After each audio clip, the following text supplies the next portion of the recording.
తెలంగాణలో జరగనున్న 3 ఎమ్మెల్సీల ఎన్నికల్లో విజయం కోసం కమలనాథులు వ్యూహాలు రచిస్తున్నారు. అభ్యర్థులను ప్రకటించడంతో ఇప్పటికే నియోజకవర్గాల్లో ప్రచారం మొదలైంది. ఇక రాష్ట్ర స్థాయి నేతలు కూడా ప్రచార బరిలో దిగేలా సన్నాహక సమావేశం నిర్వహించారు.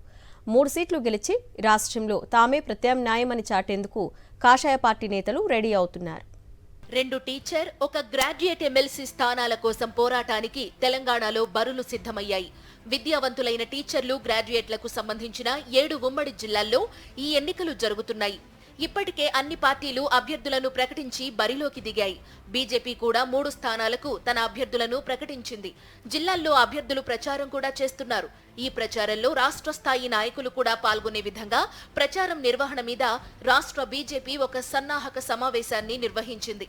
ఈ 3 స్థానాల్లో విజయం సాధించి తెలంగాణలోని పెద్దల సభలో బలం పెంచుకోవాలని కమలనాథులు భావిస్తున్నారు.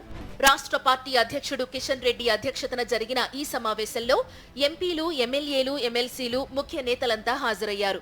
ఈ సందర్భంగా 3 ఎమ్మెల్సీ స్థానాలు గెలవాల్సిన అవసరాన్ని కిషన్ రెడ్డి వారికి నొక్కి చెప్పారు.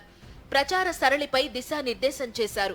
అభ్యర్థులు ముఖ్య నాయకులతో సమన్వయం చేసుకుంటూ కలిసికట్టుగా ప్రచారం చేసుకుని విజయం సాధించాలన్నారు. ఎమ్మెల్సీ ఎన్నికల కోసం పూర్తి స్థాయిలో సమన్వయ కమిటీలు ఏర్పాటు చేయనున్నట్లు తెలిపారు.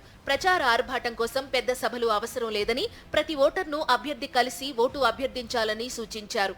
ఆర్ఎస్ఎస్, ఏబీవీపీ, తపస్ వంటి సంస్థలతో సమన్వయం చేసుకుని ప్రచారం ముమ్మరం చేయాలన్నారు. త్వరలోనే జిల్లా లేదా అసెంబ్లీ నియోజకవర్గాల వారీగా వర్క్షాప్లు నిర్వహించనున్నట్లు కిషన్ రెడ్డి చెప్పారు.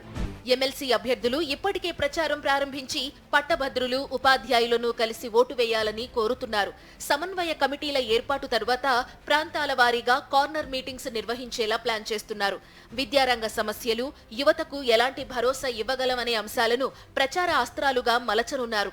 కరీంనగర్, ఆదిలాబాద్, నిజామాబాద్, మెదక్ జిల్లాల్లో ఎంపీలు, ఎమ్మెల్యేలకు యూత్ లో మంచి క్రేజ్ ఉండడం కలిసి వస్తుందని కమలనాథులు భావిస్తున్నారు.